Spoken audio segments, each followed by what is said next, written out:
Sementara itu pendaftaran penerimaan peserta didik baru atau PPDB tingkat SLTA ini sudah memasuki hari keempat dan kita lihat bagaimana pelaksanaannya di Bandung, Jawa Barat. Sudah bergabung bersama kami produser lapangan CNN Indonesia Zayul Haq.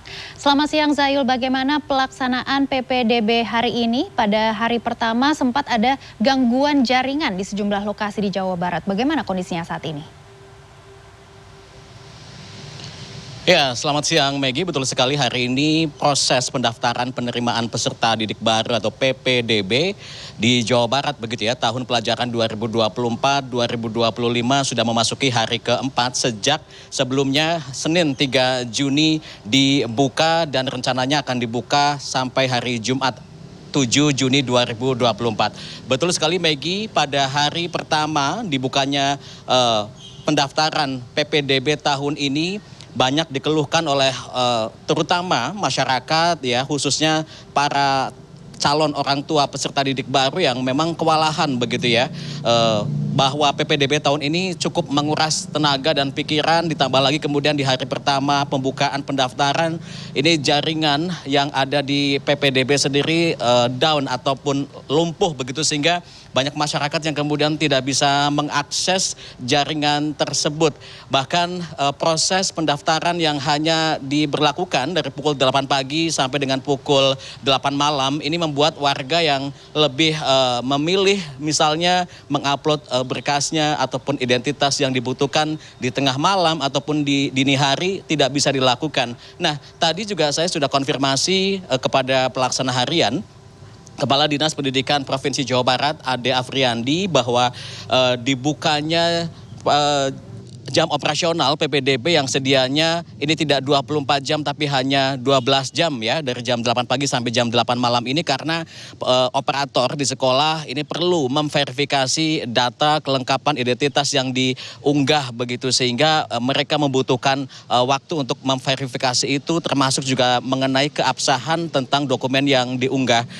Disinggung hari pertama yang servernya ini down, pihaknya berkilah bahwa hari pertama banyak sekali masyarakat yang mengakses begitu ya, membuka laman PPDB yang katanya beranggapan bahwa masyarakat ini lebih memilih di hari pertama mengunggah dokumennya supaya peluang agar bisa diterima lebih besar, ini juga membuat server down. Apalagi di tahap pertama ini jalurnya adalah jalur zonasi 50%, kemudian juga jalur afirmasi 15% untuk SMA, sedangkan untuk SMK ini jalur prioritas terdekat 10% dan juga jalur afirmasi 15%. Tentu ini menjadi hal yang disoroti oleh Ombudsman Perwakilan RI Jawa Barat bahwa pelaksanaan PPDB ini bukan kali pertama ya, sudah sering sebelumnya dilakukan, tapi pihaknya melihat tidak ada kesiapan yang matang begitu ya, agar misalnya sosialisasi, kemudian petunjuk teknis dan simulasi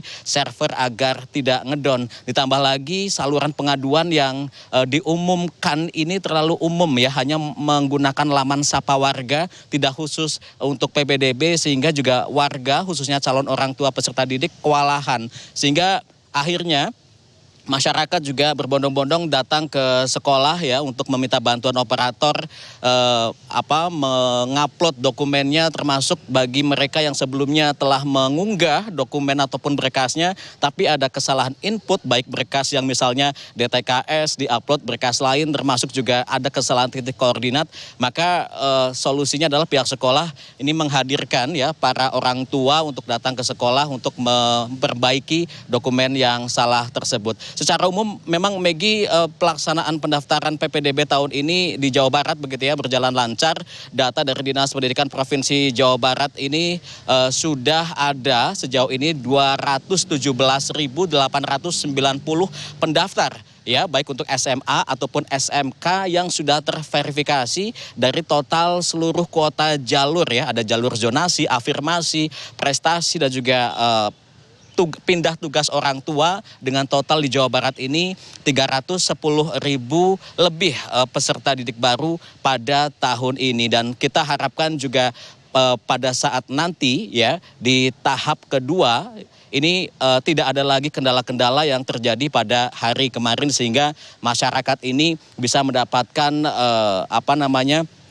manfaat dengan adanya PPDB sendiri. Pasalnya dari PJ Gubernur Jawa Barat juga menginginkan ya bahwa dalam pelaksanaan PPDB tahun ini yang sudah menggunakan digital ini agar begitu ya pelaksanaan atau jalannya PPDB ini transparan, akuntabel dan juga adil untuk masyarakat yang mendaftar. Kita harapkan mudah-mudahan regulasi yang ada ini tidak ada pelanggaran-pelanggaran, termasuk juga tadi masukan-masukan dari masyarakat, termasuk juga ombudsman seperti misalnya saluran pengadaan aduan tidak bisa diumumkan secara general begitu ya, tapi harus ada saluran khusus karena ada permasalahan-permasalahan di dalamnya berdasarkan temuan dari ombudsman, misalnya ada permasalahan administrasi, kemudian juga IT, termasuk mungkin ada pelanggaran regulasi itu sendiri.